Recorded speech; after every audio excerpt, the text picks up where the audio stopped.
خطبہ نمبر 187، آپ علیہ السلام کے خطبے کا ایک حصہ جس میں حوادث روزگار کا ذکر کیا گیا ہے۔ بسم اللہ الرحمن الرحیم۔ ألا بأبي وأمي هم من عدة أسماؤهم في السماء معروفة وفي الأرض مجهولة ألا فتوقعوا ما يكون من إدبار أموركم وانقطاع وصلكم واستعمال صغاركم۔ میرے ماں باپ ان چند افراد پر قربان ہو جائیں جن کے نام آسمان میں معروف ہیں اور زمین میں مجہول۔ آگاہ ہو جاؤ اور اس وقت کا انتظار کرو جب تمہارے امور الٹ جائیں گے اور تعلقات ٹوٹ جائیں گے اور بچوں کے ہاتھ میں اقتدار آ جائے گا۔ ذاك حيث تكون ضربة السيف على المؤمن أهون من الدرهم من حله، ذاك حيث يكون المعطى أعظم أجرا من المعطي۔ یہ وہ وقت ہوگا جب ایک درہم کے حلال کے ذریعے حاصل کرنے سے آسان تر تلوار کا زخم ہوگا اور لینے والے فقیر کا اجر دینے والے مالدار سے زیادہ ہوگا۔ ذاك حيث تسكرون من غير شراب بل من النعمة والنعيم وتحلفون من غير اضطرار وتكذبون من غير إحراج۔ تم بغیر کسی شراب کے نعمتوں کے نشے میں سرمست ہوگے اور بغیر کسی مجبوری کے قسم کھاؤ گے اور بغیر کسی ضرورت کے جھوٹ بولو گے۔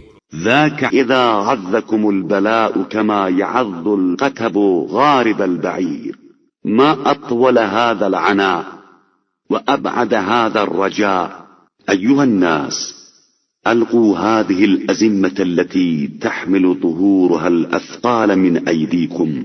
اور یہی وہ وقت ہوگا جب بلائیں تمہیں اس طرح کاٹ کھائیں گی جس طرح اونٹ کی پیٹھ کو پالان۔ ہائے یہ رنج و علم کس قدر طویل ہوگا اور اس سے نجات کی امید کس قدر دور تر ہوگی۔ لوگوں ان سواریوں کی باغ ڈور اتار کر پھینک دو جن کی پشت پر تمہارے ہی ہاتھوں گناہوں کا بوجھ ہے۔ ولا تصدعوا على سلطانكم فتذموا غد فعالكم ولا تقتحموا ما استقبلتم من فور نار الفتنة وأميطوا عن سننها۔ اور اپنے حاکم سے اختلاف نہ کرو کہ بعد میں اپنے کیے پر پچھتانا پڑے۔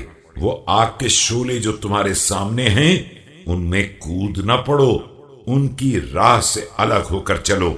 وخلوا قصد السبيل لها فقد لعمري يهلك في لهبها المؤمن ويسلم فيها غير المسلم۔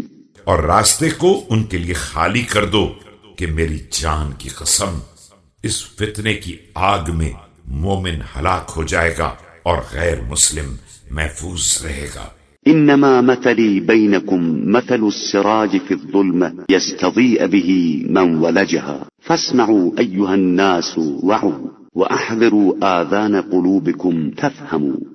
میری مثال تمہارے درمیان اندھیرے میں چراغ جیسی ہے کہ جو اس میں داخل ہو جائے گا وہ روشنی حاصل کر لے گا، لہذا خدارا میری بات سنو اور سمجھو، اپنے دلوں کے کانوں کو میری طرف مصروف کرو تاکہ بات سمجھ سکو۔